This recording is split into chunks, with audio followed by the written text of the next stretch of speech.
man, he got some good news for you. Hey, man, listen. Hey, everybody, gather near. The doctor's in the house, so lend him your ear. The things he can say might even make your day.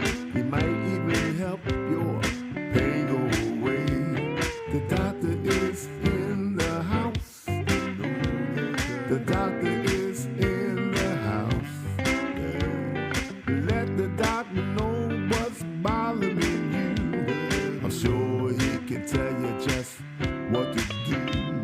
The doctor is in the house. Doctor is in the house. Let the doctor know what's bothering you.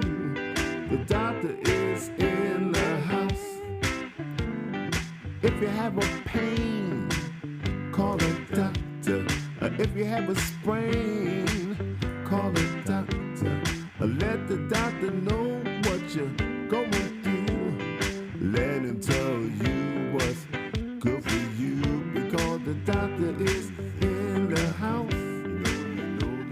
The doctor. Hey, ladies and gentlemen, the doctor is in the house. This is Dr. Ron, host of Dr. Ron Unfiltered, Uncensored, in our 6th year with 466 podcasts. Welcome, everybody, with an attitude of gratitude. And we want to try and keep this attitude of gratitude for this coming year. Today, if everything goes well, we will have Mr. Phil Safier, who's been a guest on my program other times.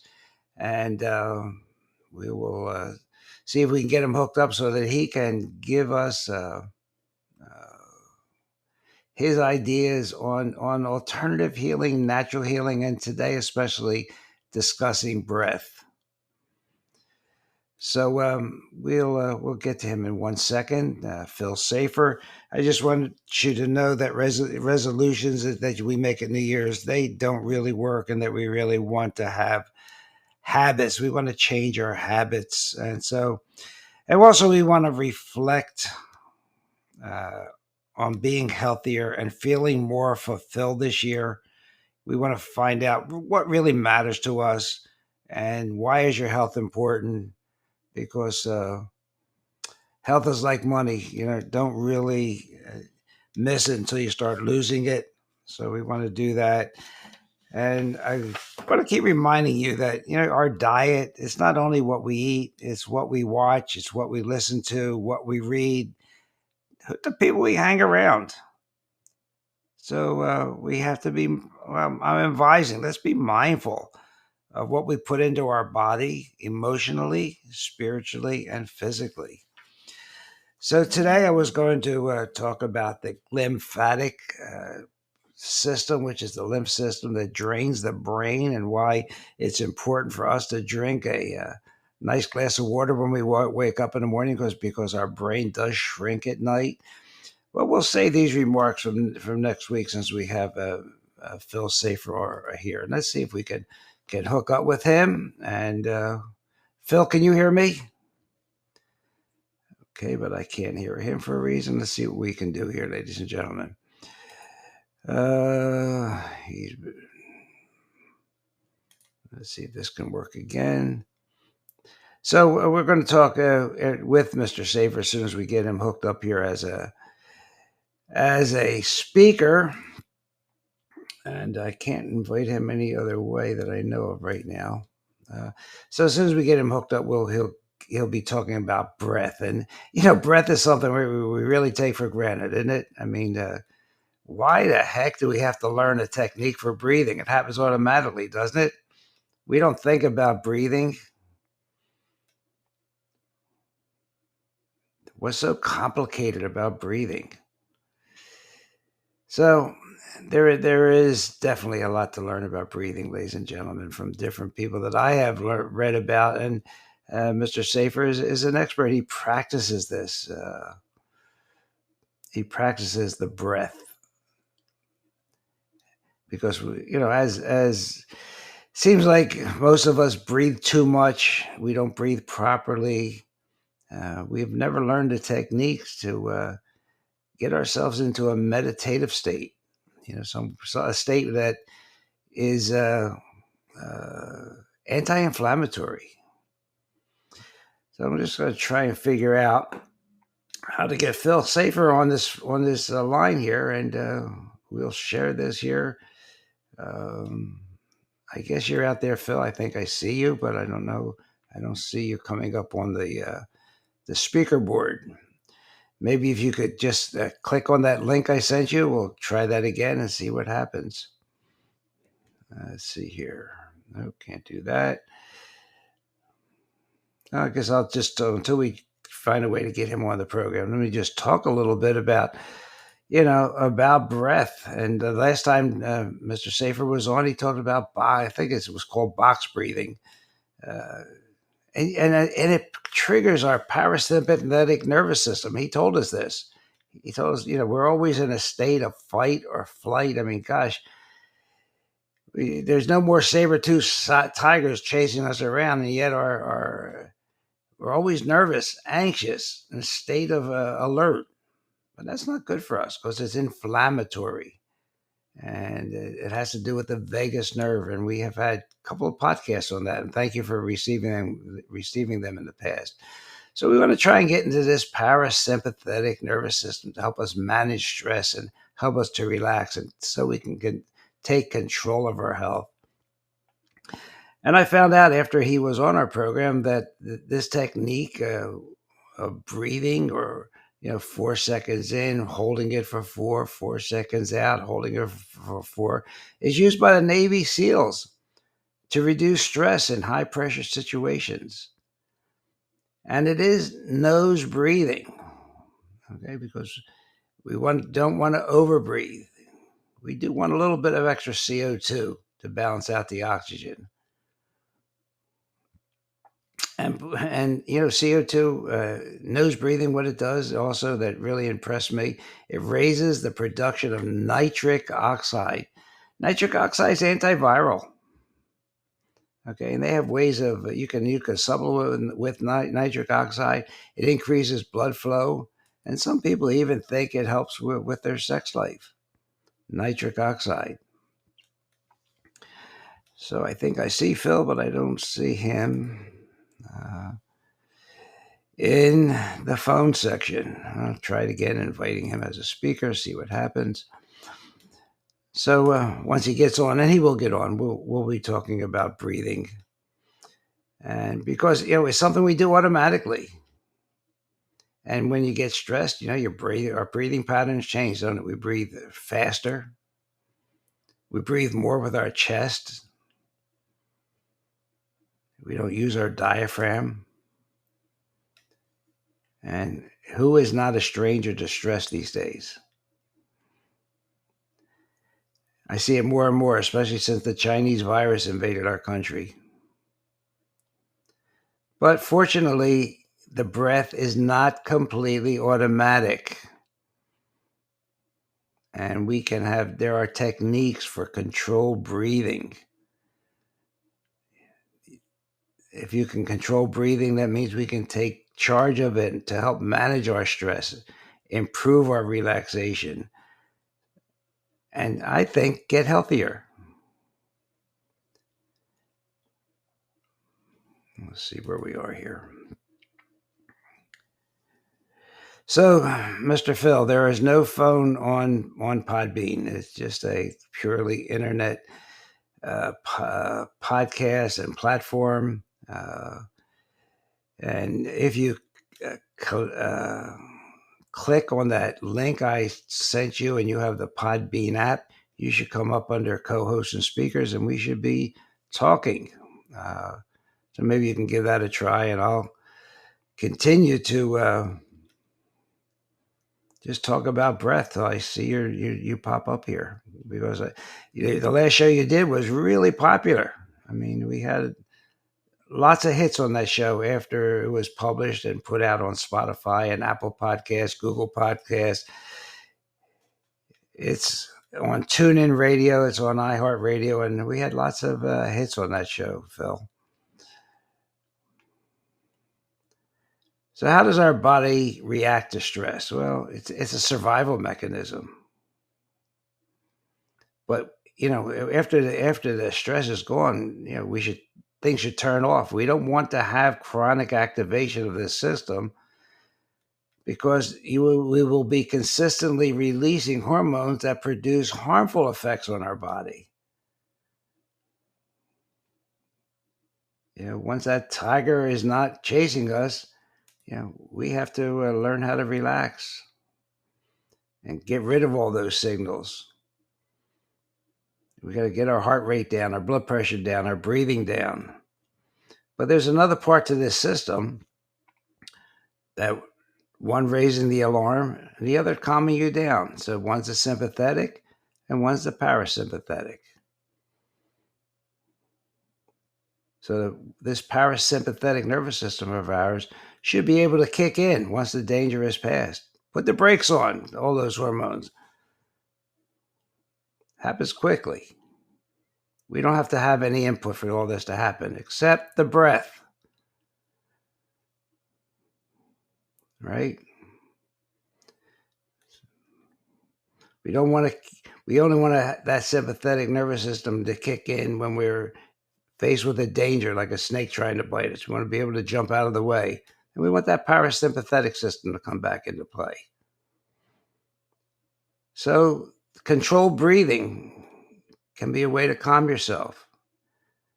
And they have measured changes like lowering your heart rate and blood pressure, lowering levels of stress hormones, balancing carbon dioxide, improving immune function. How about that?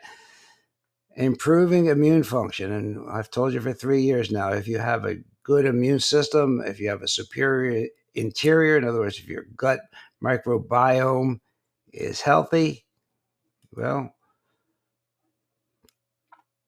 your immune system will be keep you from getting sick, or if you do get sick, not as sick. 80% of our immune system is in our gut.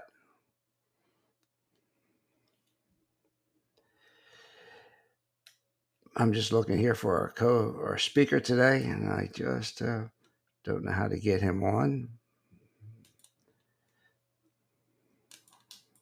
No matter what I try, I see him here, Mega Phil, but nothing. He'll get on. He's been the CEO of a great company that we've always recommended, Alexa, ELIXA, and he and his wife have decided to retire now, which I congratulate him. But he's still keeping his website active, and it's going to support all of us that have bought products from him. Although I think he's not going to be selling any new products. But you could go visit his site. There's a lot of good information on there, elixa.com. So the breath, he's the one that got me interested in even speaking about it on a podcast. I haven't done many podcasts on the breath till he brought this subject up a couple months ago. I can tell you my interpretation of what he told us last time. So inhaling and exhaling to a count of 4 or 5. Okay, you begin by exhaling the air out of your lungs to a slow count. Let's pick 4. 4.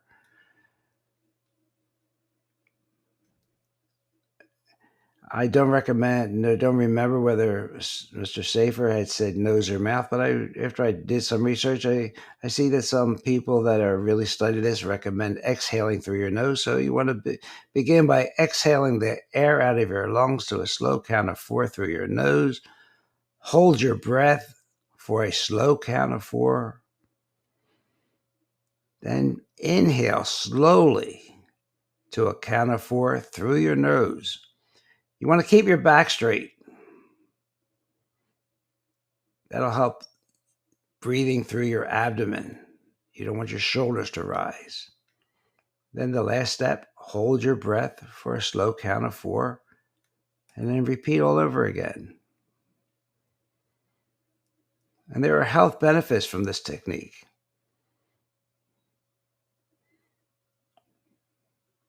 If you breathe through your mouth and you find you're a mouth breather, you have a higher risk of sleep problems. And the theory is that there is a change in the oxygenation of your brain. Seems like if you're a mouth breather, you tend to hyperventilate. You get more oxygen than you need, if you could believe that. But you need a balance, right? You need homeostasis. So nose breathing helps to balance out the oxygen and the CO2. Now, breathing with your diaphragm rather than your chest stimulates that parasympathetic nervous system that's good for your body, good for your immune system. Abdominal breathing, it triggers that vagus nerve, stimulates that parasympathetic nervous system. So we can reduce some of the stress we're exposed to every day. Doesn't sound like it's pretty cheap, isn't it? You don't have to go to the pharmacy. You don't have to go to an emergency room. You can just do it.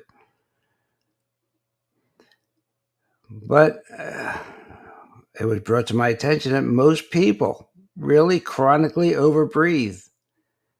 And what does that do? That depletes their carbon dioxide reserves.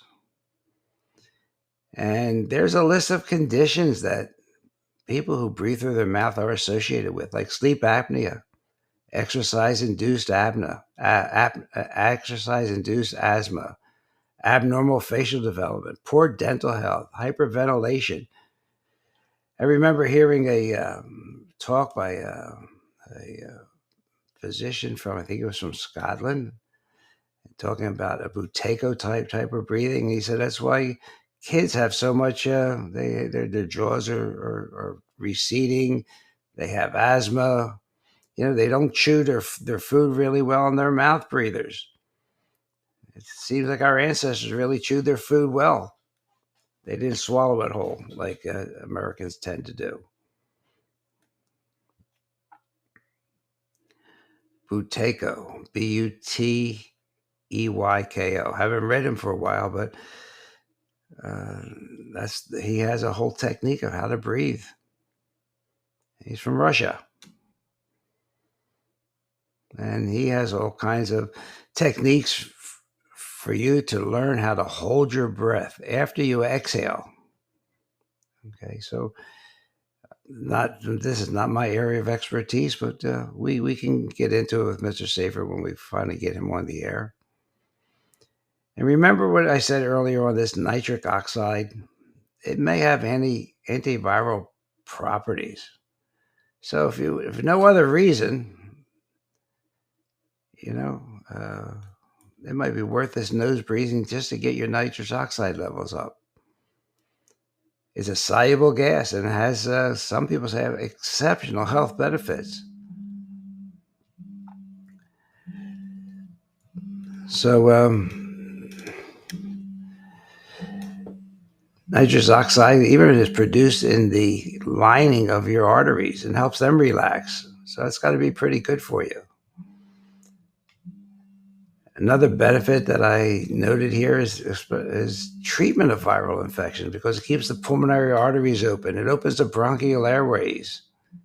That's for people that had the Chinese virus. They had all these lung problems. This may have been something they should have been doing. And it reminds me that I've read that people that lay on their backs, a lot of weight on their lungs. And maybe our physicians learned something because they started turning people on their abdomens.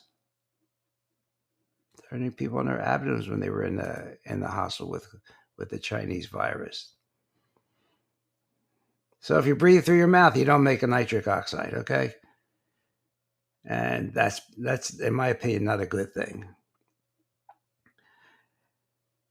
And so anything you can do to increase nitric oxide, it may even increase your sex life. And guess what? You don't need a prescription. You can do it at home. Box breathing. Okay, and you can look look that up too. And you can just imagine what mask mouth breathing did to us during the lockdowns and the wearing of the face diapers, as I call them. How bad were they for our health? How much did it really restrict the breathing of people that wore those masks? I'm not going to get into it, but there's over 140 studies showing that masks do not work, even the N95. Okay. And all the other problems caused by the mask. But how about our health? How about our immunity? So the way we breathe, whether we breathe fast, we breathe slow, we breathe shallow, we breathe deep, it'll send messages to our body that affect our mood, our stress, our blood pressure, our immune function. So let's try and make it a point to always breathe through our nose. We'll get more oxygen and we'll get that nitric oxide. You know, they say breathing less is a sign of better health. Did you ever hear that saying, less is more? And it looks like it applies to breathing also. And it seems the more you breathe, the more likely you are to experience significant health problems.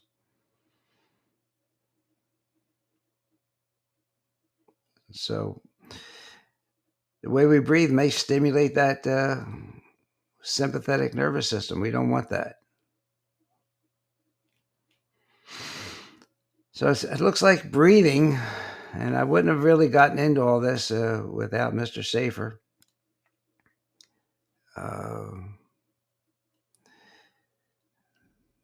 It's really important to our health. All right, let's see if I can do anything with this.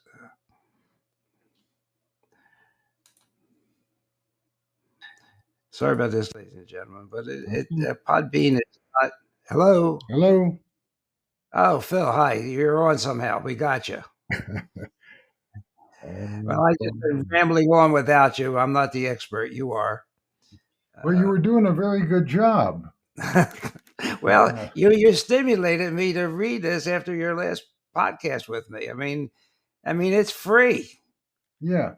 Well, I realize we kind of cut short here a bit, but I wanted to give people some pointers here about this and mention that at my website, elixir.com/breath, you can see kind of the notes for what I'm talking about here.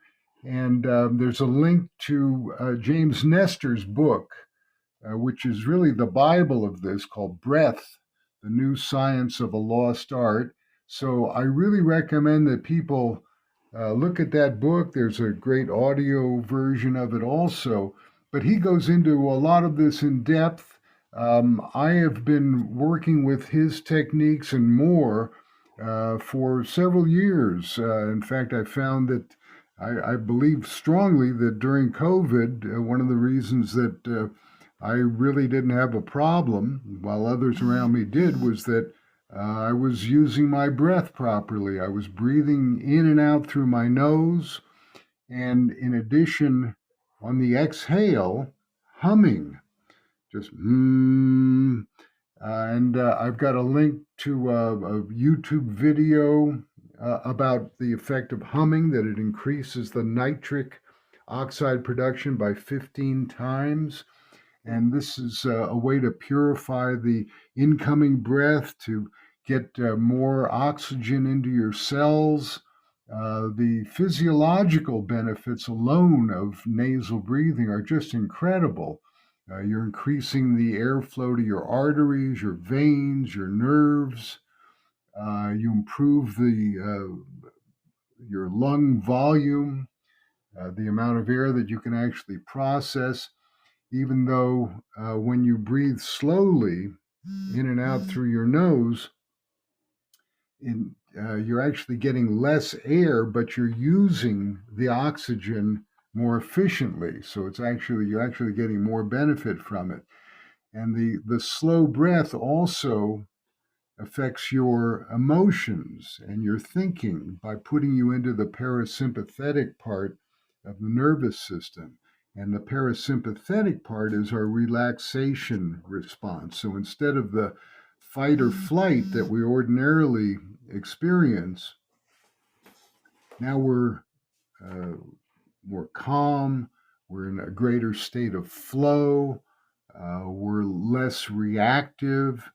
And I find this very helpful not only in exercising, but in the day to day activities. We all have periods where we feel somewhat negative, we feel upset, we feel angry, we feel anxious.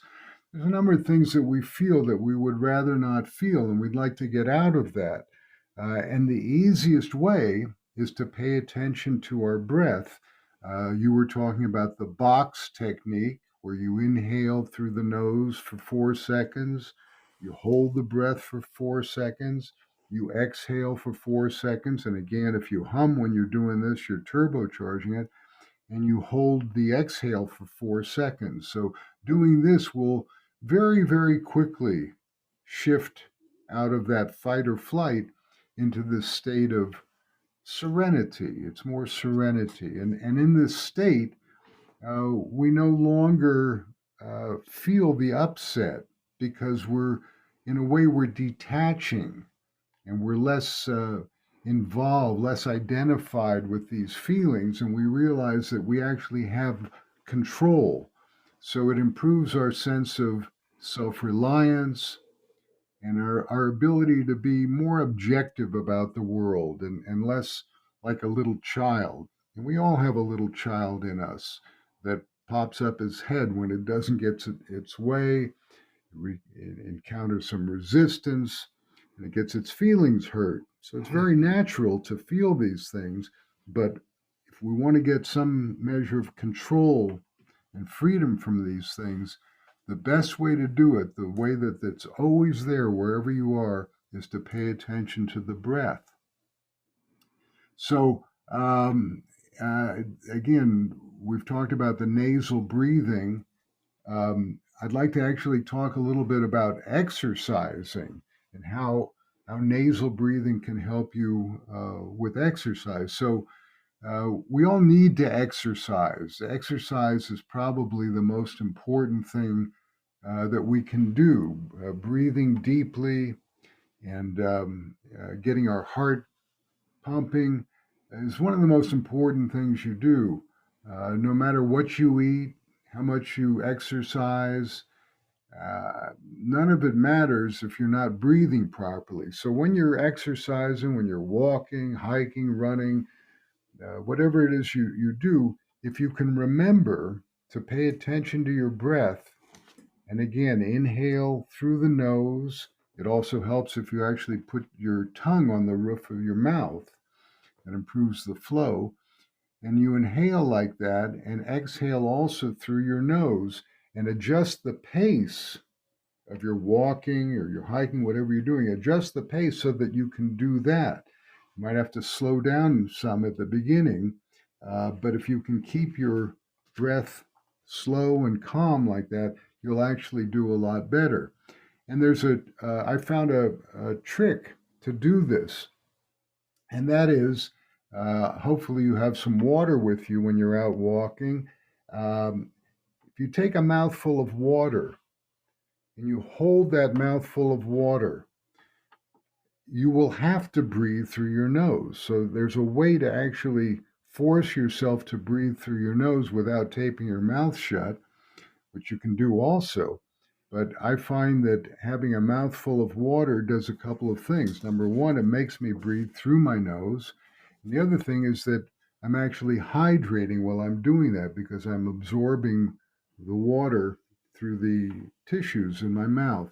So I highly recommend that technique. It makes it very easy to breathe through your nose. And sometimes it's a bit of a struggle, it's a challenge, but these challenges are what makes us stronger and more resilient. So you start wherever you can start. At the beginning, you do whatever you can do. It's not a contest. You're not competing with anyone but yourself. And the idea is to gradually get more capacity, more lung capacity. Another thing that I'd like to recommend, another tip, is that as you breathe, you think about your rib cage. Think about expanding your rib cage, breathing into your ribs. Everybody knows that you shouldn't breathe into the top of your lungs, but a lot of people will advise that you do belly breathing.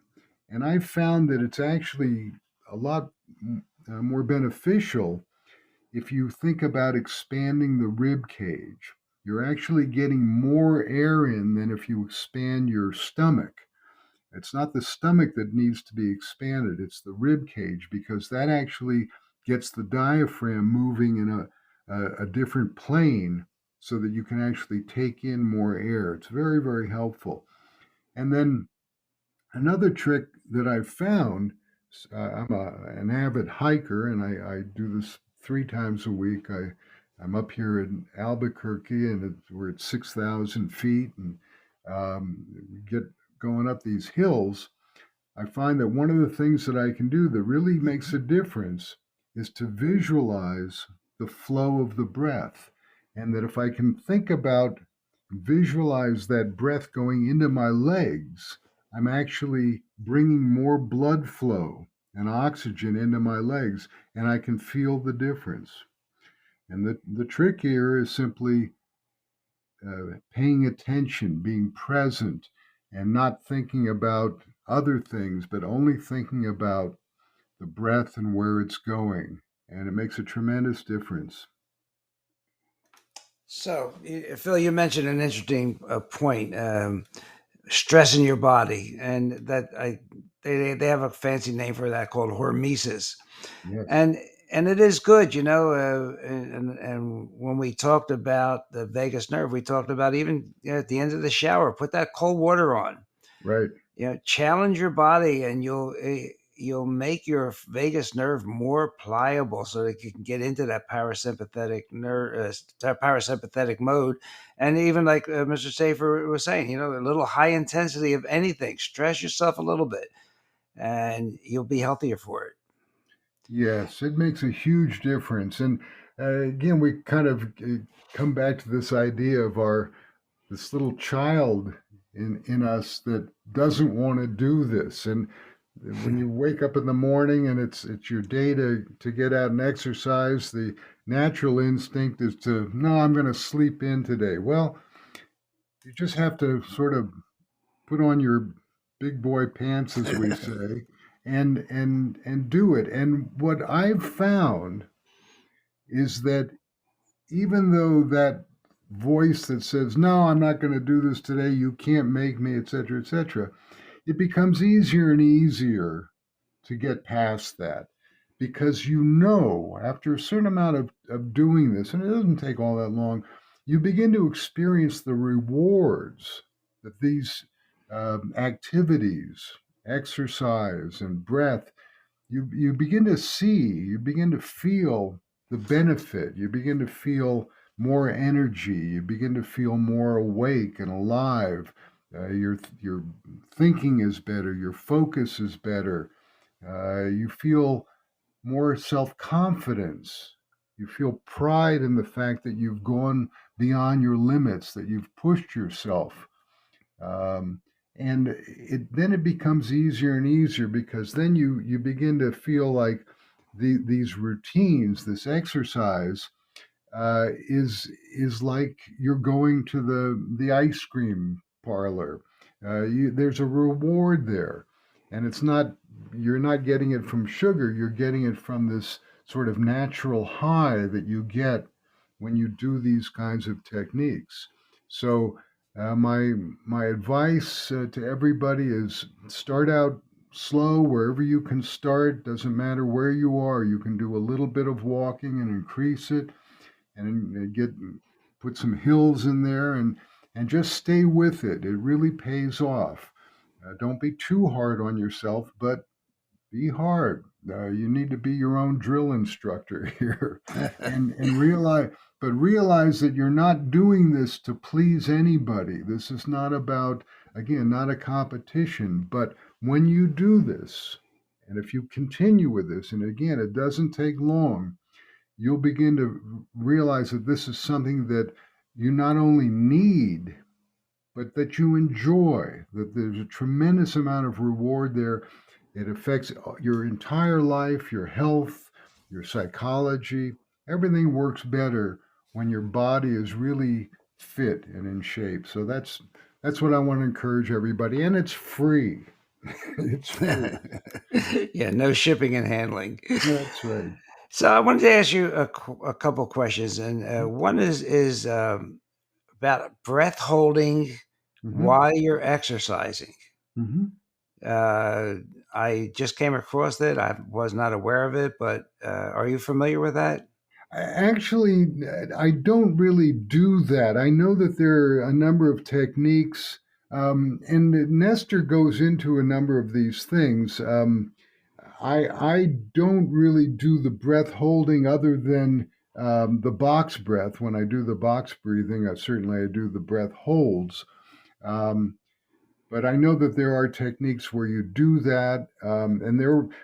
One of the things I wanted to say that's sort of a general point about all this is that while there are many techniques, not every one is applicable. But if you understand the importance of paying attention to the breath, if you just pay attention to the breath, you will begin to develop your own techniques. You will figure out what works when you're doing these things and you're exerting effort, you'll begin to realize what kind of breathing actually makes more sense. And you'll realize that panting, breathing through your mouth and gasping for air really doesn't work as well as these techniques of nasal breathing. And you'll just work this out for yourself. So there's no one formula, there's no uh, particular discipline about this that works. But the nice thing is, again,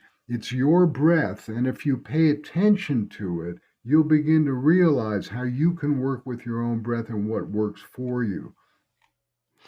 And it's excellent advice. And as I said, were a stimulus for me to start looking and practicing the breath. And what I have been talking about, Phil, for the last 6 months now is that we really, as a nation, have to take control of our own health. Uh, Latest statistics show that 80% of adults have at least one chronic condition, like hypertension, diabetes, arthritis, anxiety and depression, loneliness, high cholesterol, coronary artery disease, etc. The list goes on and on and on.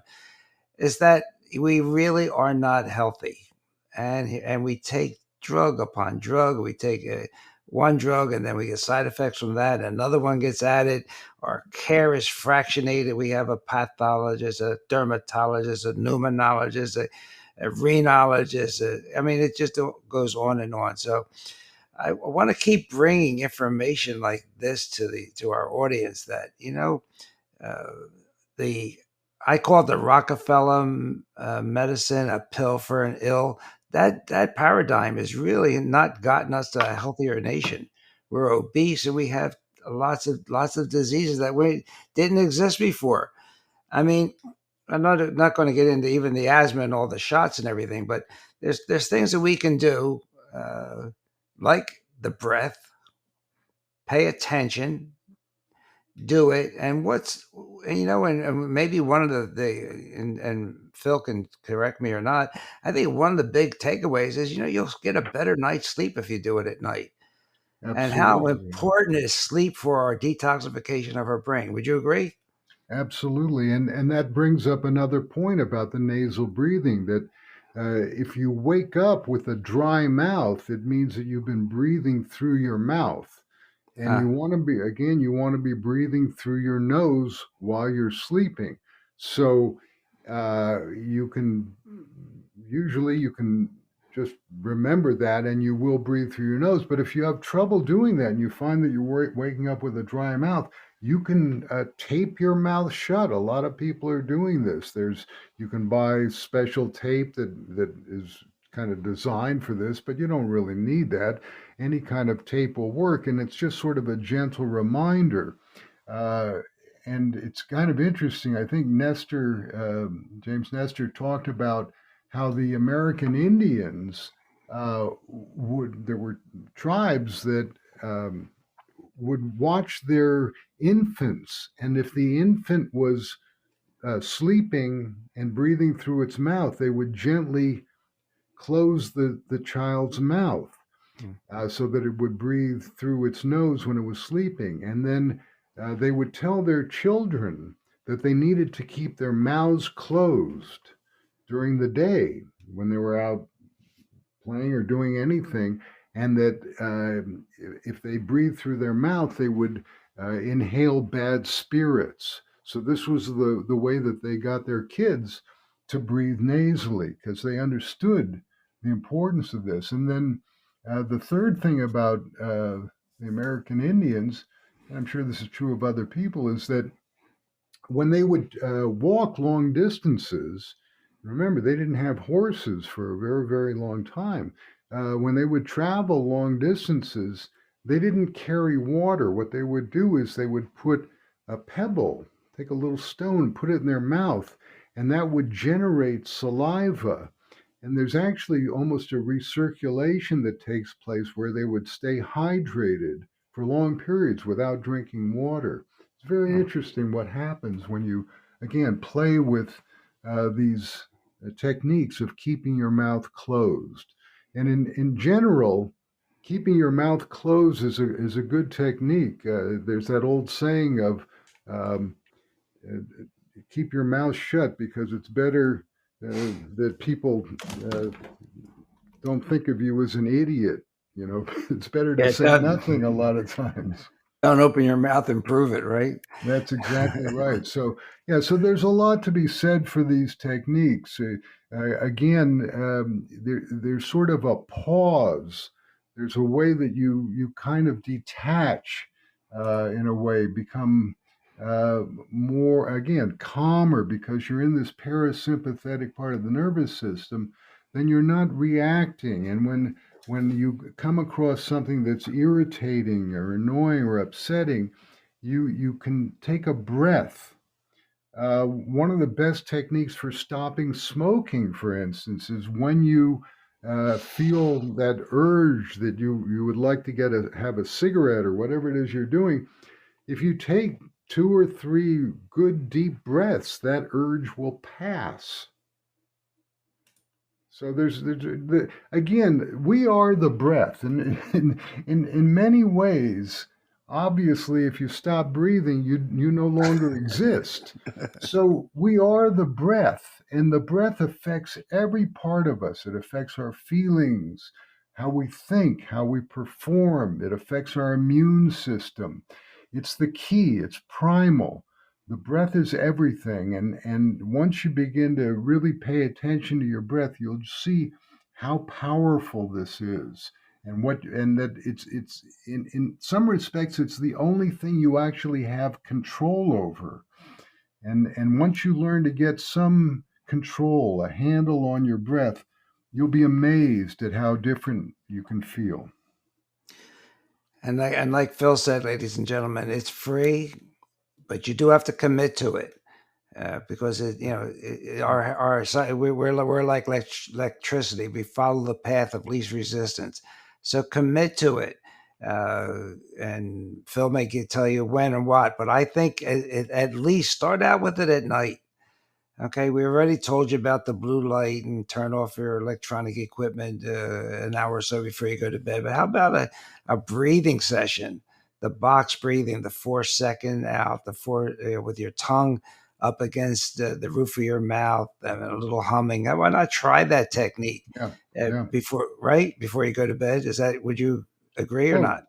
Absolutely, absolutely. And any time you can remember it again, and the more you remember to do this, the more it becomes habitual and automatic, so that when you encounter those situations that would upset you, in some way or another, you'll find yourself just inhaling through your nose and exhaling, and you'll realize within a couple of breaths that you're back to square one. You've reset your system.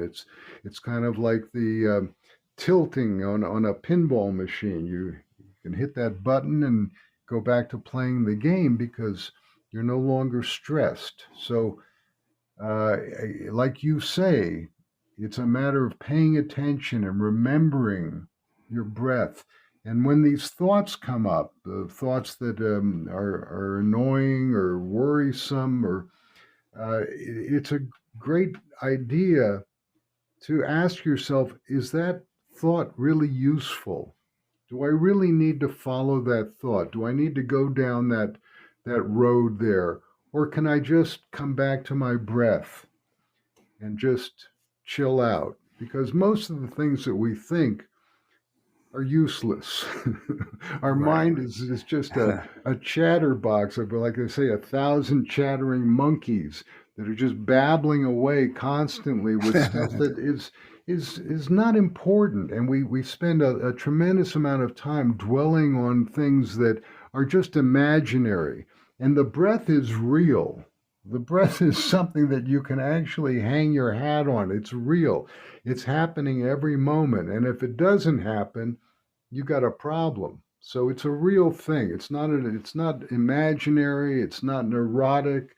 The breath is real, and it's something that once you start to get a handle on it, you've got the keys to the kingdom. So, like in golf, which I golf more than I hike, it takes 21 days to establish a new habit. Right. And let's let our audience practice this for 21 days. Yeah. And then drop me an email at docronradio@gmail.com. It's on the show notes, docronradio@gmail.com. Tell us about your experience and let us get you on the podcast. Okay. And so we can talk more about this. Yeah. This is could be life changing. It affects physiology. It affects circulation. It affects your mood. It affects your coronary arteries. And if we don't sleep good at night, ladies and gentlemen, we're not going to be healthy. We have to give our brain a chance to detoxify. And we probably can improve our chances of not getting dementia or Alzheimer's if we have a good detoxification of our brain every night. And we'll talk a little bit about this next week. But the breath and calming yourself down is almost it's better than taking any drug. I can tell you that. Yep. So let's start a program. 21 days. Every time you think about it, or you're in a stressful situation, or you find that you're breathing more than you think you should, or you feel your chest, or you feel pressure, do the breathing, and do it at night before you go to bed. And 21 days, and jot me an email. Let me know how it's working out for you, because I get excited when I hear Mr. Safier talk on this program. It really charges me up because it's something we can do. I mean, it's in our grasp. We are the CEO of our own bodies. We Right. can take over and take charge. And here we go. Here's something, and our body knows what to do with breath. It can only live 4 minutes without oxygen. Our body knows what to do when we treat people with frequencies. Whether it be light frequencies, sound frequencies, homeopathic frequencies, our body knows what to do with it. So your body will respond. It's not going to be immediate all the time, but once we get into this habit, I think we're all going to find we're going to be feeling a lot better. Right, and actually, as a matter of fact, it is pretty immediate. I think anybody who tries this will find out very quickly the difference that it makes. I was going to mention, getting back to this box breathing technique, that this is a technique that the Navy SEALs do before they go into a stressful situation. They'll do a few rounds of this box breathing to center themselves and get themselves into this flow state. So You can imagine that if a Navy SEAL can use this to help him in some extreme situation, how you can use this in your day-to-day life when you're dealing with the ordinary things that we come up against. But if you remember to your breathing and you slow down the breath and you breathe through your nose, keep your mouth shut as much as possible, you're going to see a huge difference in everything. And uh, we can't. I feel evangelical about this work, the breath work, and that it's something that has been known for eons. People have known this and have had different techniques of chanting and prayer. When you go to church or your synagogue or wherever you're doing these songs and everything, this is about breathing, and if you do them right, you get a tremendous benefit from them. So I agree with you. Let's all do a program and work on this. It's not hard, and the benefits are fantastic. So if you want to be happy, happier, healthier, let's get on with this program of box breathing. We'll call it. Okay, we'll get our low blood pressures down, our heart rates down. We'll have a nice balance between CO2 and oxygen. That's carbon dioxide and oxygen. And I know because I've done it since he explained this. Uh, our energy levels are going to go better, or will be better. Yeah. And I like the fact that I have read studies where it improves immune function. And I can't tell you how having a good immune system trumps vaccines, drugs, and everything else. Absolutely. So the other thing I want to just mention, which I talked about a little bit before, is this notion of expanding the rib cage. Again, when you do this, you not only take in more air, but you're actually improving rib mobility. And a lot of the problems that people have, postural and with pain and things like this, is because they have stuck ribs. So when you have back pain and things like this, there's a number of things you can do, exercises and stretches. But if you'll breathe into your ribs and really think about those ribs moving, you get a lot of benefit out of that. okay, ladies and gentlemen, we have given you a lot of information today. Okay, so this program, as I say, it's on almost every platform that you have: Apple, Google, Spotify, iHeart, TuneIn Radio, FM Radio, Samsung Podcasts, wherever. The name of the podcast is Dr. Ron Unfiltered Uncensored. Dr. Ron Unfiltered Uncensored. Tell your friends, tell them to have a listen. That would be a great present that you could give to them, so that they could be healthier, happier, hornier, and higher. So let's get the word out. I do have an attitude of gratitude that you do listen. You've been supporting this program for 6 years, and we were in the top 50 of podcasts on the internet. We're now listed at number 23. So the show does not take any advertising money or whatever. We do this to bring you information so that you can take control of your health. And if we get a shortage of drugs, whatever, we have to limit the number of drugs that we're taking. Okay, so we have to be able to take care of ourselves. All the drugs are petroleum products. You know how I feel about them. So let's start, and let's ask Phil Safier if he wants to come back and when he wants to come back. Whenever you want me to, I'm here for you, Doctor. I love your show, and it's great to have these discussions and to help people feel better. Can we still talk about colloidal silver and Sure. okay, good. You So bet. let's give this audience the tools for them to take care of themselves. Yep. Because I'm just we rank so low in world health, and yet we spend the most of any developed nation. We have more asthma, more allergies, more chronic conditions, and it just I can't tell you how upset I get when I hear people say to me, well, I went to my dermatologist, I went to my cardiologist, I went to my, and then no one knows what the other one's doing. They're all out of drug. The people, I live in a continuing care community, and I would say 90% of people take 5 or more medications. Yep. When I go for my physical, and I do go once a year to make sure there's blood tests that you can get that you can actually, by lifestyle changes, affect those blood tests. So I go to get them. And when they say, what are you taking? I say nothing. They well, you're 80. I'm 83. Let's just get it out. Doesn't matter. You're not taking any medication. It drives them crazy. Right. It really does. They can't believe it. Wow, you're lucky. No, I'm not lucky. I work at it. Yeah. And something that people should be looking at now is the D-dimer test. Oh, yes. Yeah, I've talked about that early on. The D-dimer is critical. It's just especially either if you've had the jab or you've been exposed to a lot of people that have had the jab since it does shed. That's a great recommendation. Yeah. I had a good negative report on mine. The other thing that we'd like to talk about sometime is calcium scores. Pretty interesting what people are finding out about that.